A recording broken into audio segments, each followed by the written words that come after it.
Fox Business correspondent Edward Lawrence reporting live from Davos. Thank you, Edward, for hopping in front of the camera. It's great to have you with us. So I'm just going to quickly go through what we just learned from President Trump here. He said it's a great deal for everybody. He said that we got everything we wanted. He said then we're making progress. We're very far along. That was another thing. He was, definitely holding his cards close to the vest, but these are the things that he was willing to say. He said, we got a long-term deal, and someone asked, how long is the deal? Is it a lease, was one of the things that people were getting at in their questioning. He said it's an infinite deal. It's forever, and it solves our national security issue and the minerals issue. So your reaction to what we're learning here from the president as the market continues to be very strongly advanced? Yeah, it was very interesting. I did see the Danish foreign minister say that he is excited now to be able to have talks with the United States representatives on his side to see where they can go forward. Now, this doesn't mean that Denmark's going to agree to a deal. And I can tell you, I talked with 2 European commissioners today, and both of them said that Greenland is not for sale. They were firm on that point. Now, President Trump says that he has a framework for a future deal in order to take control of Greenland related to this. I can tell you the markets loved it. And the reason why is the uncertainty. The uncertainty that was going away towards the end of last year, the beginning of this year, came back when the president decided to add these new tariffs, additional tariffs of 10% onto Europe. He has now pulled back those tariffs, says he's not going to impose them. It's not a pause. He just says he's not going to impose them, which tells the market the uncertainty's gone. And for that, that's a good thing. Now the market can say, basically, hey, things as usual, business as usual. We can go forward with the growth that we're seeing in the United States. Now, as for a deal itself, that's going to be hard to get to, given the posturing from both sides. But again, President Trump is firm. He sees Greenland as a strategic national interest, a core strategic national interest is the way he described it today in Davos. And that's something that he's going to want to continue with. Martha? So you're saying that the Danish are still holding back from saying that they believe this is a deal, right? I would imagine that the tariffs could come back on the table if indeed this doesn't go the way the president wants, right? Exactly. And the Danish foreign minister is not saying there's not a deal. He's just saying that now he can start talks, whereas the 2 sides were sort of dug into their corners with this threat of tariffs. Now he's saying that there actually can be talks related to this deal going forward. Now, we'll have to see exactly how it goes forward. And as you mentioned earlier, the president's saying it's a long-term deal. Well, how long-term is that deal? We're going to have to try and figure that out. That one out as soon as we see the infinite language. Deal forever.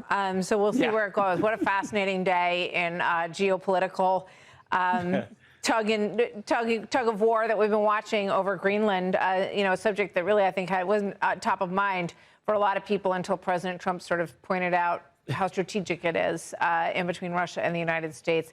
It's 90% ice sheet. As the president pointed out several times today as well. It's a big block of ice. I just looked up. It's about 5,500 feet thick, and it covers 80 to 90% of the entire area of Greenland.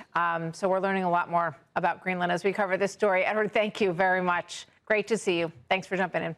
All right, we just turned around this tape for you. This just happened moments ago. President Trump speaking from Davos, Switzerland, after announcing that there was a framework of a future deal on Greenland for the United States. Let's watch. Mr. President, how did you do the deal? Come and tell us how you did the deal, sir. Well, it's a good deal, fair deal for everybody. I think it's a very good deal. Can you give us more details about the deal? How did you do the deal? No, it's a great deal for everybody. Will there be an acquisition? Greenland remain Danish for the days of Greenland? Will there be an acquisition? No, I think they're going to be very happy.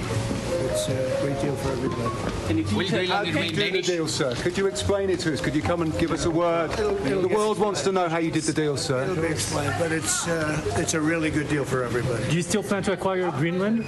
Really good. Is it a win for America? Are the tariffs off the table completely now, sir? Can the people of the UK rest assured the deal's gone? Based on the fact that it looks like we have the concept of a deal. Is that more security in the Arctic, sir? Mr. President, can you give us some details on what you're...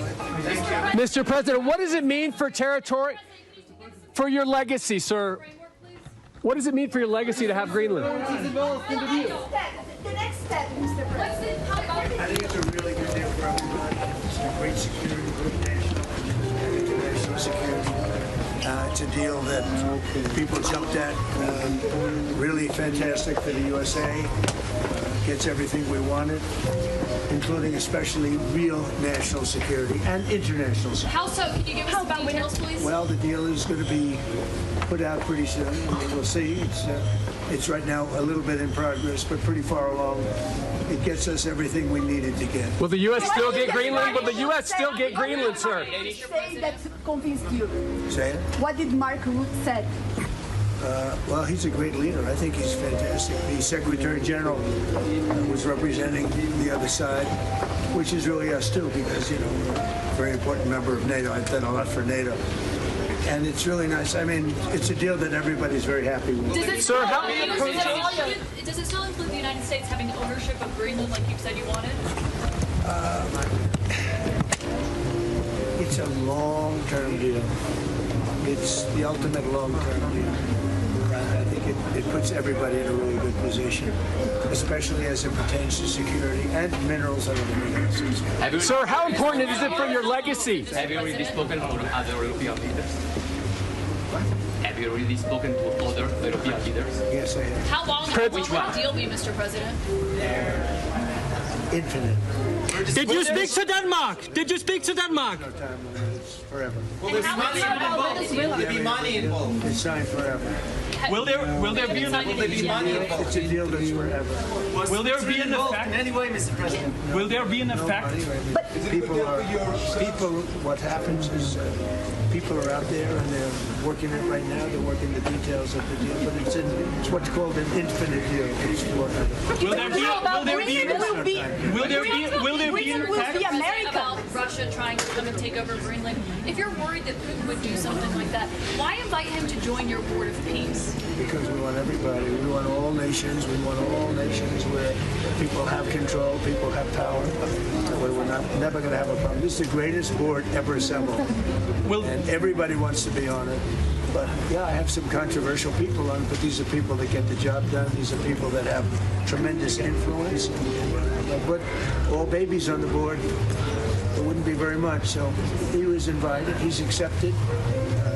Many people have accepted. I don't know of anybody that hasn't accepted. But it's going to be great. I think the Board of Peace will be the most prestigious board ever, and it's going to get a lot of work done that the United Nations should have done. And we'll work with the United Nations, but the Board of Peace is going to be special. You're going to have peace.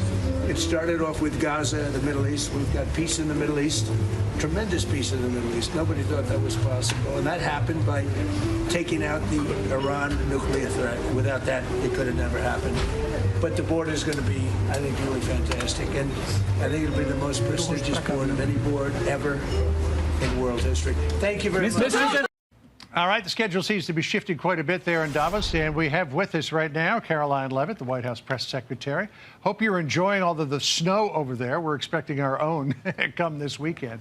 I want to play a little bit of what the president said, Caroline, in the big speech to the World Economic Forum regarding Greenland and how he doesn't believe that this ask is too much. Listen here. We want a piece of ice for world protection, and they won't give it. We've never asked for anything else, and we could have kept that piece of land, and we didn't. So they have a choice. You can say yes, and we will be very appreciative, or you can say no, and we will remember. Do you think the president convinced any of the European nations to get behind his idea to acquire Greenland? Well, they certainly should get behind it, John. And in moments from now, President Trump will be meeting with NATO Secretary General Mark Rutte, a man whom President Trump deeply respects. And they'll be discussing this very important topic to the United States of America. And President Trump is right. Greenland is absolutely essential for America's national security in the Arctic region. And President Trump has a realistic mindset when it comes to the acquisition of Greenland. If the United States doesn't get it, soon enough, China or Russia will. And that's not just a threat to the United States, but especially to Europe. So President Trump is not just looking out for America here, he's looking out for NATO too. And he spoke about that here in Switzerland today. He wants Europe to be strong. He wants NATO to be strong. And NATO would not be strong if not for the United States. So this is a simple ask by the President of the United States. Let's negotiate a good deal to ensure the United States can resume with a peaceful acquisition of Greenland. And he'll be talking with the NATO Secretary General about that in just a few minutes. Hey, Caroline, it's Sandra here. Thanks so much for joining us. We've been watching the president there. He seems to be enjoying his time there in Davos. You know, just to piggyback on the last question there about Greenland, it seems that the markets are sort of bouncing back today because he's ruled out using force to take Greenland. Was that ever on the table, to use military action to take it? Well, the president always carefully resumes or looks at all options that are on the table for him as commander-in-chief. But today he did rule out military options and said, we're not going to take Greenland by force, but we are absolutely wholeheartedly committed to acquiring Greenland through a peaceful negotiating process. And so that's what's underway now. And I would just point out one more note. President Trump is not the first American president to float this idea. If you go back to President Truman, he also pursued the idea of acquiring Greenland because it is a good idea, again, for the United States and our national security.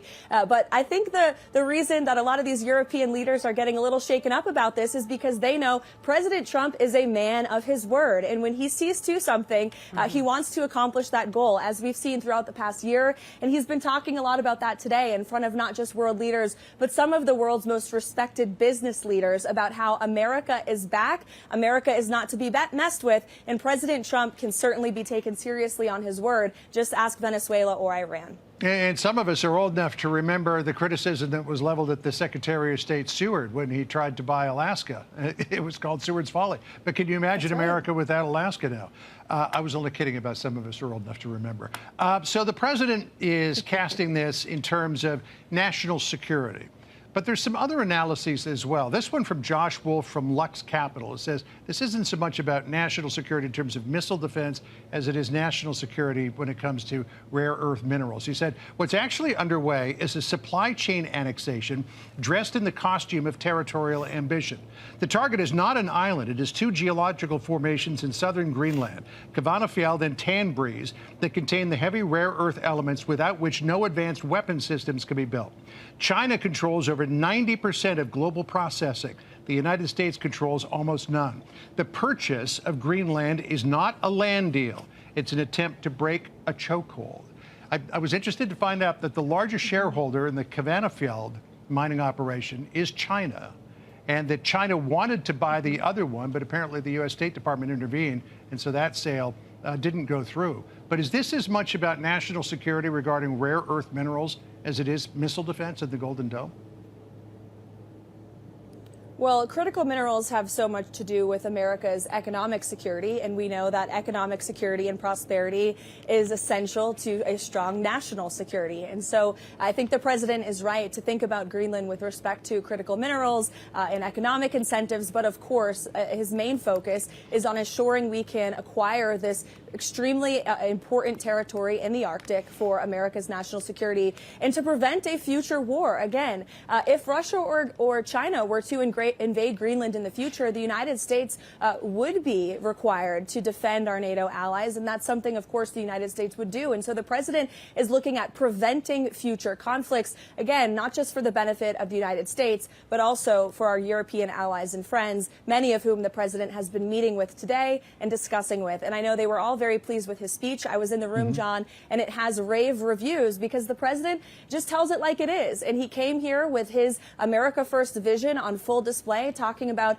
how the American economy is booming once again through massive deregulation, an energy boom, the president fulfilling his promise to drill, baby, drill. You look at the tax cuts he signed into law, all of these things coming together to put together a really exceptional American economy. And I think he's really inspiring a lot of leaders in Europe to take that same approach. The Green New Scam energy failed policies of Europe and mass migration are failing these great countries. And so I think the president really really struck an inspirational tone with all of them today, but of course that has yet to be seen if they will act accordingly. Caroline, we know you're gonna head back to that dinner shortly, and the president is there right now.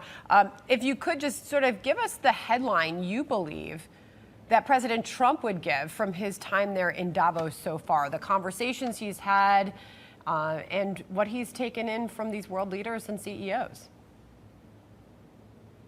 I think the president would say, and everyone here would agree, America is back, and the whole world knows it. President Trump is undoubtedly the leader of the free world. He's also the businessman and negotiator in chief. And so there was a very long list of foreign leaders and business leaders who wanted to meet with the president today. And he's been taking part in many of those private meetings behind closed doors in between all of the public remarks you've been hearing. So I'm going to get back downstairs. I know he's going to be meeting with Secretary of NATO, and I'm sure the press will be in the room for that as well. Can I ask you one more quick question before you have to go?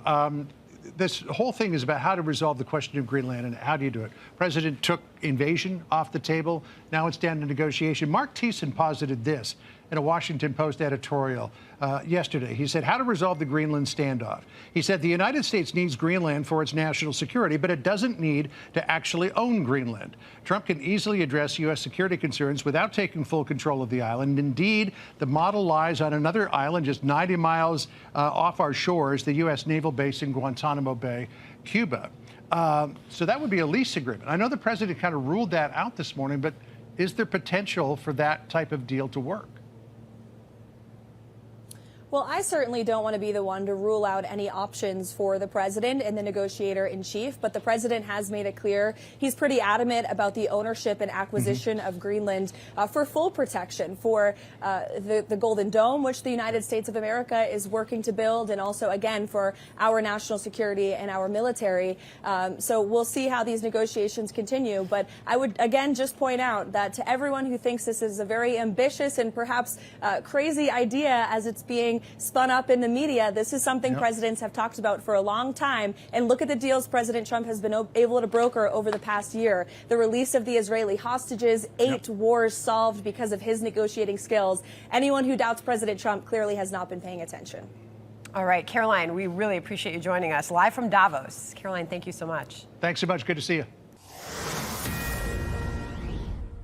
President Trump doubling down, calling U.S. control of Greenland a national security imperative. The island's strategic Arctic position is seen as a critical shield against potential Russian aggression. And the president even floating Greenland as a future home for his Golden Dome missile defense system. Fox team coverage is ready. Madison Allworth has got more on Greenland's link to the AI race. But first, to correspondent Lucas Tomlinson. Guess where he is? He is in the Greenland capital of Nuuk. Good afternoon, Lucas. Good afternoon, John. 80% of Greenland is in the Arctic Circle. And as you just mentioned, President Trump sees a strategic imperative to build upon the space base that already exists about 930 miles north of where I'm standing in Greenland's capital of Nuuk. Now, it's speaking to local residents, John, there's some relief when President Trump said at Davos at the World Economic Forum he does not want to take Greenland by force. But many residents here we've spoken to today, John, our first day on the ground here, say they're nervous. Some are angry at President Trump saying that he wants to acquire Greenland. And one of the reasons, of course, is to build that Golden Dome, build out that Space Force base here in Greenland. He thinks the Danish government, which controls this island, the largest island in the world, they don't have the military to do it. And the president has a point, John. The Danish military is only about 5,000 strong as active duty forces go in the Army, a total of about 15,000, and a Navy that has only 5 major surface combatants. And those are just frigates. Of course, in the U.S. Navy, nobody would call a frigate a major surface combatant. And President Trump is saying that he still is interested in buying Greenland, but the people here say they're not interested. Now, what's interesting, John, is the majority of the Greenlanders, they don't want to be part of America, but they don't want to be part of Denmark either. They want to be independent. And that's where the Trump administration thinks there's an opening. One of the reasons right behind me is trillions of dollars of rare earth minerals potentially under the ground. Officials here say that have not been touched. The majority of the business here is actually in the fishing industry. In fact, we've seen some fishermen drive by without a dry suit on. One of them said if he wants to warm up, he puts his hand in the water, believe it or not, John, right behind me. But President Trump, last week, about 8 NATO nations sent forces here to Greenland. President Trump was pretty offended about that. That happened on Thursday. 8 NATO nations, including Britain, Germany, France, of course, the Danes. Even the Finns sent forces here. And what did President Trump do that night?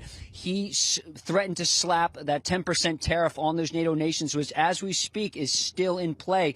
And he's even threatened months from now to even raise that to 25%, John. So people here are a little wary, a little nervous. But President Trump's, the big news out of Davos today, and which was welcome to people we've spoken to here today, is he does not want to take Greenland by force. But the Danish government says they would welcome the presence of more American forces here. Currently, there's only about 200 U.S. military personnel up at that space base. But while the Danes welcome the presence of more American forces, they say this island is not for sale, John. Yeah, well, I didn't think that the president would ever try to take it by military force, despite the fact that the Greenland prime minister said the other day that he didn't think it was likely, but everybody had to prepare there for the possibility of it. So good to hear that that's off the table anyways. Lucas, thank you so much. Appreciate it. Good to see you in Greenland. Now this. All right, back to that breaking news and a Fox News alert. President Trump saying that a framework has been reached and is in place for the future of Greenland. This coming out of the Davos Economic Forum, where he just met with the NATO chief there. President Trump saying he will not be imposing the tariffs that were scheduled to go into effect on February 1st. So the tariffs have been called off, at least for now, in Europe. Fox News contributor Mark Thiessen is joining us now by phone. Mark, the market's clearly having a reaction to this, reaching their highs of the session. They were already up after President Trump said earlier that he would not use military force to acquire Greenland. And now the market's only building on those gains. Your reaction to the news? Well, he moves fast, doesn't he?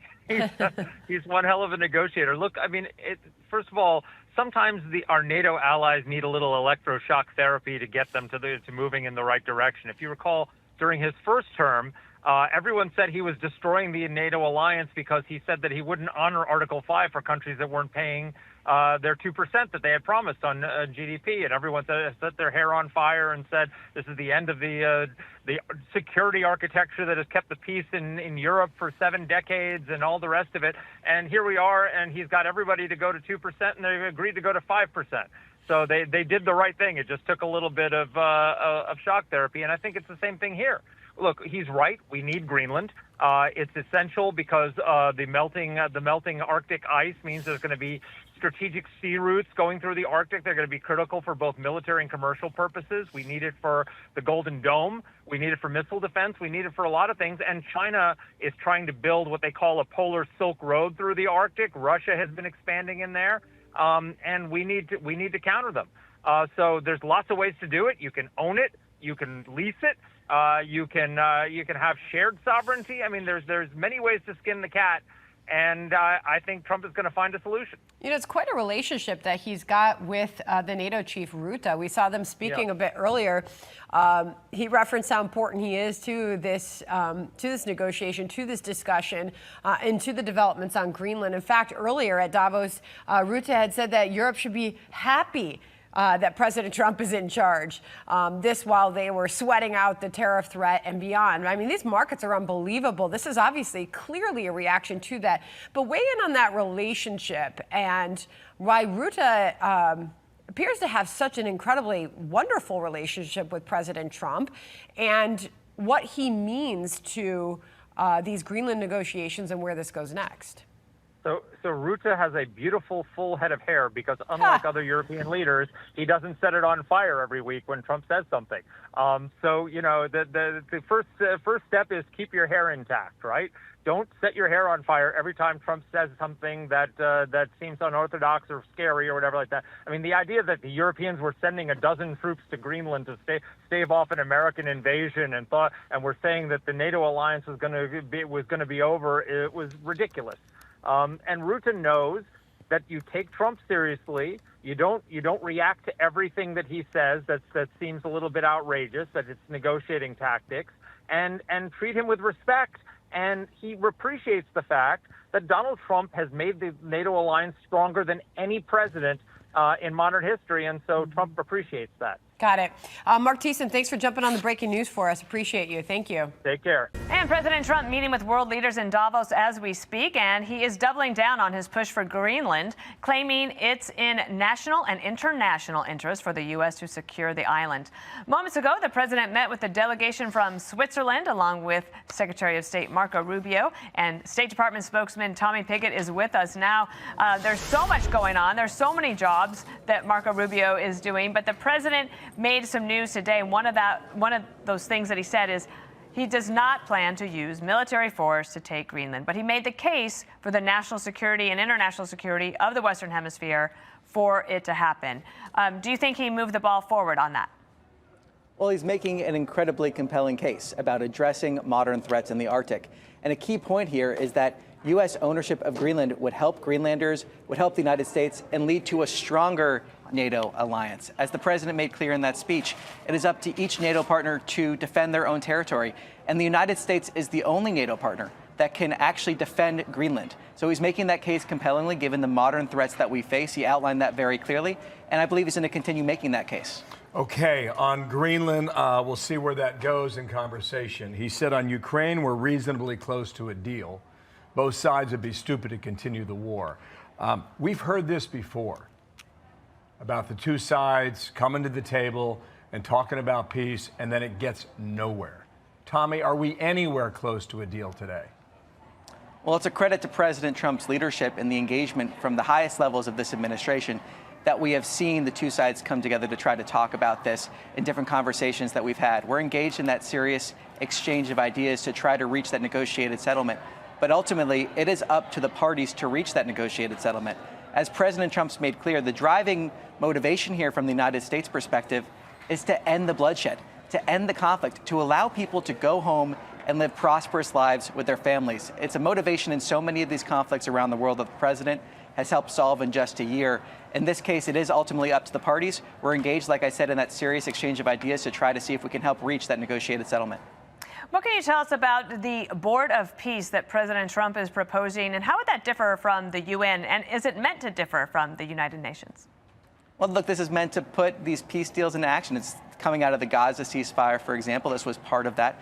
And it's meant to see the implementation that will hopefully see the development of a longer-term peace and prosperity that is the goal of this president. So the president, because of his leadership, bring together a truly unprecedented global coalition, doing something that many thought was impossible, seeing the release of the hostages, getting assistance into Gaza in a way that's not looted by Hamas.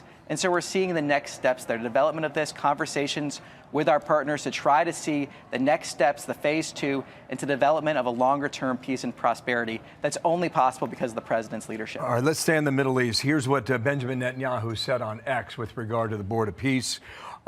He's announced that he accepts the invitation by the U.S. president.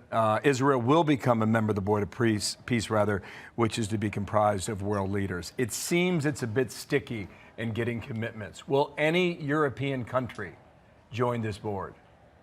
Well, I don't want to get ahead of the announcements those countries might make, but the president has already put together an unprecedented global coalition in achieving that ceasefire in the first place in a way that, again, only President Trump could have achieved. This is a perfectly named board because it is a board meant to establish peace. President Trump is a peacemaker. This is the next steps in that. And we're seeing a policy that is bringing peace about practically everywhere that it is applied because of the leadership of President Trump.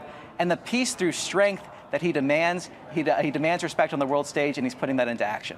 Let's go to another part of the world. And we have word that it is possible that the United States is going to resume diplomatic relations with Venezuela. Well, right now we're having constructive conversations with the interim authorities, as the president and secretary have both indicated. The secretary's outlined a 3-phase approach when it comes to Venezuela. That approach includes the stability of Venezuela, then the recovery, which will include investment from Western oil companies, for example, and then that transition to a longer-term situation in Venezuela. It's possible those phases will overlap, But as the president and secretary both indicated, we're having constructive conversations with the interim authorities about advancing our national interests, the national interests that the president and secretary have outlined so clearly regarding addressing the flow of drugs, stopping gang members from entering the United States, and making sure that oil revenue is used to the benefit of the Venezuelan people and the United States, not a corrupt, illegitimate regime. All right. Around the World with Tommy Pickett. Come on back for more. and there will be more. Thank you so much. Thank you very much. Greer joins me now from Davos. Representative Greer, great to have you with us. Thank you very much for being here. Give us a sense of the ground that has been traveled today. The president saying earlier today that military action is not the path that he wants to take to gain ownership and control of Greenland. Now it sounds like he's not even thinking about tariffs. So can you give us any sense of what is the transaction that is in the works? Well, I've been on the ground here for about 36 hours. And Greenland, of course, has been quite the discussion topic. There's been questions about the military elements, economic elements, and that kind of thing. I've met with my counterparts from the EU, from Britain, with the German officials, and everyone is looking for a good way forward. The president himself was very clear today that he wanted to have negotiations. He signaled it to the world. We were all there. I was not in the most recent discussions with Mark Rutte. That's clearly the right person to be talking to, given his role in NATO. And so we're having very constructive conversations at many levels with many countries that are involved in this. So let me play what the narrative was going into today. There was a lot of alarm. There were even troops mobilized to protect Greenland by our other NATO allies. Astonishing in many ways. But here's the kind of language that we heard pre-speech from President Trump. Watch. Let me be direct. We are in the midst of a rupture, not a transition. It's clear that we are reaching a time of instability, of imbalances. Now, so many red lines are being crossed that you have the choice between your self-respect. Being a happy vassal is one thing, being a miserable slave is something else. It is time to seize this opportunity and build a new independent Europe. So there was all of this discussion that this was going to break NATO, this discussion about Greenland and the president's aggressiveness on this issue, and that, you know, these countries were going to form alliances with China or potentially Russia instead of the United States. Were they way out over their skis with that narrative, Jameson? Yeah, I don't think any of that was realistic. I don't want to be dismissive of some of the emotion that was felt by, you know, some of the folks here in Europe. But the reality is we are entering into a new world order. And that's something that a lot of the European officials have been acknowledging during the past couple of days here at Davos. We're entering into a period where some of the economic rules of the past are no longer effective, where some of the security arrangements may need to be rearranged. And so there's an acknowledgement with that. The idea that somehow these folks would partner with China, you know, that's not realistic. China is a giant exporter. They're not a big importer, and so they're not going to import a lot of the things that they sell. China supports Russia economically, and Russia, of course, is fighting a war on Europe's borders. So none of that is very realistic. When I was meeting with my counterparts over the past couple of days, I encouraged them to, you know, speak with the president, put it at the leaders level, and negotiate, and that's indeed where we are now. I want to play one more soundbite from President Trump, and then I have a quick question for you on the other side of that. This is the president talking about how much we give NATO, and in his words, how little we get back from the organization. Watch. This would not be a threat to NATO. This would greatly enhance the security of the entire alliance, the NATO alliance. The United States is treated very unfairly by NATO. I want to tell you that. And when you think about it, nobody can dispute it. We give so much and we get so little in return. So he made this point several times, Jameson, that we give so much to NATO and we get so little in return. And he said, this is the one thing that we want. We want to have control over Greenland. So was it the threat, and we're still waiting to see what this framework is, obviously, but was it the threat of sanctions that was the tipping point towards where we are now with some sort of framework? Well, it certainly focused minds. So I would say yes, that's the case. And I just want to make one more point. People tend to forget history. When you look back to World War II, and we contributed to the war effort. We lent money to Britain. We had this Lend-Lease program, and people talk about it now like it was free money. Britain had to pay that money back for decades. So whenever you're facing real security concerns or people want security guarantees, it's never been free. There have always been trade-offs, and periodically you review those relationships, you review the cost and balance, you review who's bearing the burdens, and you reassess that. So this kind of conversation, I think, is long overdue. Greenland's part of it. The NATO 5% commitment is another part of it. Our trade relations are part of it. We're in the middle of making sure that our trade relations, our security relations are in the interest of the United States of America. Yeah. It's fascinating to see how the threat of tariffs has become a national security tool and lever in a number of situations, and it clearly reflects President Trump's doctrine as he looks at the way to solve conflicts in the world and have a United States advantage. And he now says the whole Arctic region is part of this framework. So we'll see what that means as we get more details. Jamieson Greer, U.S. Trade Representative, an important part of all these discussions. Thank you very much for being here. Great to see you. Well, we said he's going to dominate the 2 days. What's interesting is, like, for these reporters, what an opportunity, right? That they have a commander-in-chief that's willing to take all their questions. That just is extremely unusual. Remember the line from Axios yesterday that this administration is going to Davos not to make some presentation, but to go on stage, go on the world stage to talk about everything that they're dealing with right now. We interrupted Martha. Why don't we get back to her right now? Just a big picture thought here.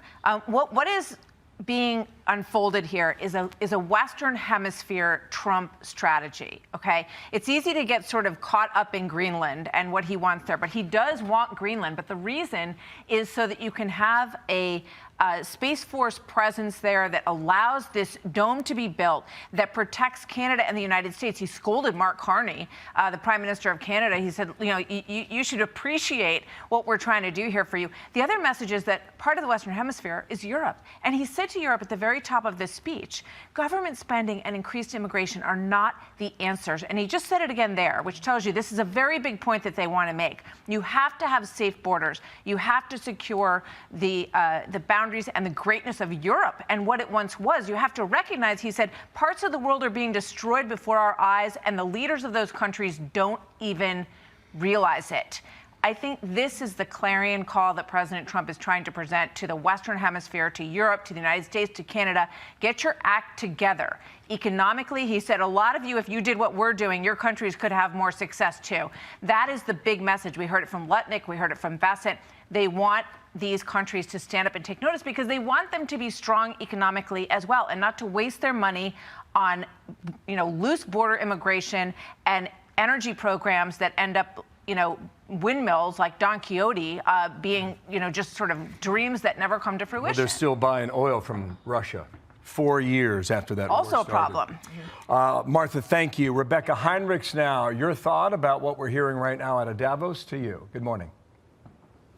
Good morning. Well, I would just pile on kind of what Martha was saying there. President Trump goes back and forth between talking about how he wants Europe to be strong and then criticizing, of course, the Europeans for not spending enough on NATO, talking about making that he has led NATO to get stronger, and then criticizing the fact that Americans don't get much out of NATO. And if I can pull those things together in a way, I think for our viewers that makes a lot of sense, which is that NATO is great for the United States when it's strong, because Europe is still our largest trading partner. I think last year it was something like Europe had, $1.6 trillion of American imports, and they invested half of foreign direct investments, which means American jobs and prosperity here at home. So President Trump is urging Europeans to stop. He criticized Germany under Merkel for getting rid of nuclear energy and praised the current German Chancellor Merz for moving away from that again.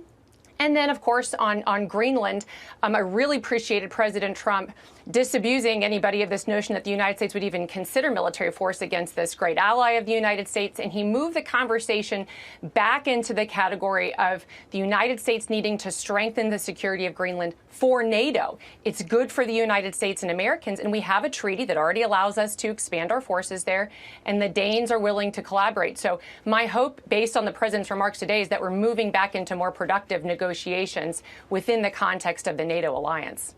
Thank you, Rebecca. And Edward Lawrence, you were listening as well. You were there. You weren't in the room, but you were listening. And there was a lot on the economic front. President Trump touched a bit on domestic policy issues like housing and credit cards. What are the headlines that you took away? Yeah, really interesting. I'm actually standing on top of the building that the president is in right now and where he made that speech. About the only thing he didn't talk about was the national game, the national championship game that he had went to. But, it was very interesting on the economy. At one point on Greenland, I was told from the Treasury Secretary this morning here in Davos that is the reason they put the tariffs on. It's because those 8 countries sent troops to Greenland and they don't know what they wanted with that. What was the result of it? What was the message they were sending to the United States by sending those troops? And that's one of the reasons that happened. The secretary, or I should say Ambassador Greer, the U.S. trade representative, tells me that they are in negotiations and the president has started those negotiations for Greenland on the leader-to-leader level. Now, when it comes to the economy, it was very interesting. The president said a number of times that national security is economic security and the other way around. Economic security is national security.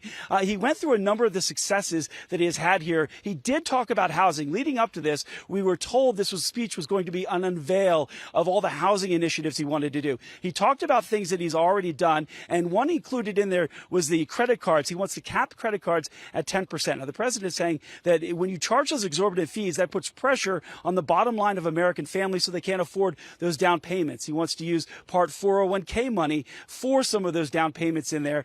So the housing issue is really a big one we were looking for here. We got a snippet of it. It was eclipsed, as you guys have been talking about the global events that have been happening here in Davos and the president making those statements. So, yeah, very interesting what he talked about, touting the economy, reminding folks that America is the place to be, the place to invest. And there are the CEOs of the who's who of CEOs were in the room here. He was talking directly to them at several points about how they can invest, will invest, should invest in the United States and making it a great thing. One more point on the economy there. The Citadel CEO, a big hedge fund money market, he actually said in one of the panels today that the Biden administration had their economic plans were not well thought out. And he made the point that because of that, he did tremendous damage to the U.S. economy. Back to you guys. Yeah, that was significant and certainly to hit the markets as well with those comments. But we are far beyond Biden, especially just like if you think about an hour and 10-minute speech, 18 minutes more with questions from on stage. Then he goes to the reporters. He takes more questions on that. And so making headlines all across the board. Yeah, might be doing it again right now. Let's put a fine point on the foreign policy agenda here. Roll soundbite number 2. This is what is the headline as of now, here and in Europe. People thought I would use force. I don't have to use force. I don't want to use force. I won't use force. All we're asking for is to get Greenland, including right title and ownership, because you need the ownership to defend it. You can't defend it on a lease. Number one, legally it's not defensible that way.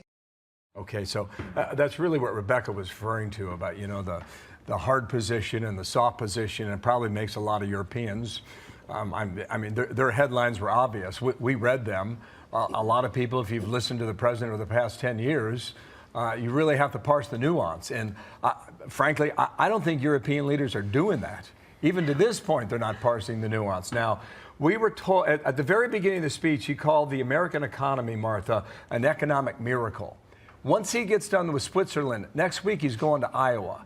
And you come right back to this domestic agenda, thinking about the midterms in November, Martha. Yeah, just on your first point, Bill, very quickly, I think you're so right. Why don't these European leaders have a learning curve for understanding Trump language? Because did anyone really think that the United States was about to put troops on the ground in Greenland? Well, I think most people who have observed the president see that as his opening salvo in terms of this negotiation. But no, the European leaders start, sending military forces there to protect Greenland, which makes them look like Exactly right. They do not understand Trump speak. They don't know how this works, which is shocking, actually, after all I would these say years. with the exception of Mark Rutte. Yes, I would agree with you. It seems like they have a relationship. I would agree with you. He seems to get it. With regard to Iowa, I think that's true, and I think that's why they had this domestic focus that they had planned to really make the center of this because of the timing and then the trip to Iowa right after this. He understands, the president understands, obviously, he's got to make housing cheaper. He's got to deal with those sorts of things that Edward Lawrence was just talking about, a number of measures. And plus, the drop in energy is something they're going to continue to emphasize because that does make everything else in your life a little bit more financially handleable when you go to the gas pump to fill up and it's getting cheaper. So it all ties together. Great. What a great panel. Thank you so much for being with us and listening to the speech. A big day. Thank you, Rebecca Martha. and Edward, thank you so much. So I want to get right away to Nathan Sales, former ambassador at large for counterterrorism during President Trump's first term. Great to have you in focus. Let's start with Greenland and your take on the big news today. The president says he will not use military force to obtain Greenland. Your reaction? Well, Harris, I think that's the big takeaway, and it's an important message. Greenland is important to the United States and our national security, but there's the question of ends and the question of means. And we want to increase our presence there, but we want to do that in a way that doesn't needlessly antagonize our allies and doesn't cause major problems long-term for the United States. So I think it was a welcome message for the president to take military force off the table. I think what's going to happen going forward, it's not clear that the Europeans are prepared to negotiate over Greenland's future. So let's see what happens in these side meetings in Davos. This matters to the United States.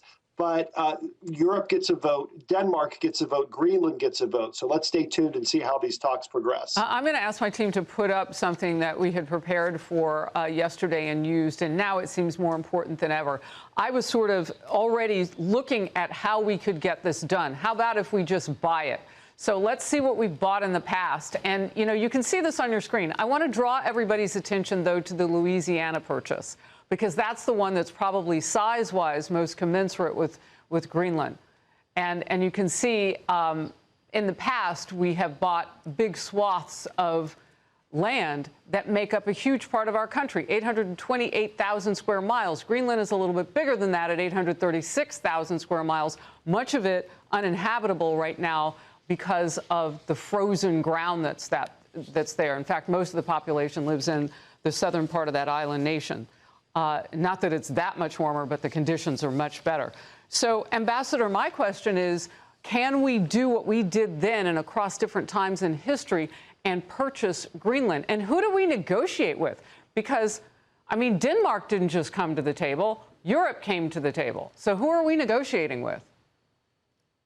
Well, it's a great question, Harris. And we have conducted transactions like this in the past that have proven to be enormously beneficial to the United States over the long run. And, you know, William Seward, Secretary of State, who orchestrated the purchase of Alaska from Russia, also was very interested in trying to acquire Greenland around the same time and ultimately was not successful in doing so. But the key difference between those transactions and today, it takes two to tango. There has to be a party on the other side of the table that's willing to say, you know what, yes, we're prepared to sell this asset to you in exchange for money. And right now, Greenland is saying no and Denmark is saying no. So if they continue to say no, that doesn't mean that the game is over. We still have opportunities to advance American national security interests there in Greenland.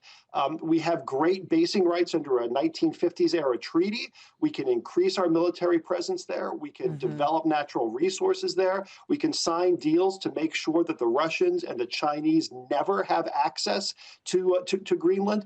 So if we're not able to obtain Greenland through a commercial sale, and that may well be the case, Plan B has to be boosting our presence there with one-off agreements with the Danes and with the Greenlanders for the benefit of American national security and our economy. Well, I'm so glad you said that, because at one point in his speech, the president said, we once had Greenland, and now I completely understand, and I thought it was this, but you've made it very clear. Look, that was part of that original deal that we were trying to do with Alaska. And so maybe it looked like we were going to get it, but from what you just said, it just didn't work. Your last quick thoughts on where you think we go next? I think Greenland is important to us because Greenland is important to Russia and China. And I think President Trump is exactly right in denying our adversaries the ability to establish a foothold here in the transatlantic region. So America is capable of defending Greenland. At the same time, we need to keep our allies on side. Saber rattling is not going to be as effective as friendly negotiation towards a shared objective of security and prosperity. So watch Davos. Let's see what happens. Ambassador Sales, thank you very much. Hey, Sean Hannity here. Hey, click here to subscribe to Fox News YouTube page and catch our hottest interviews and most compelling analysis. You will not get it anywhere else.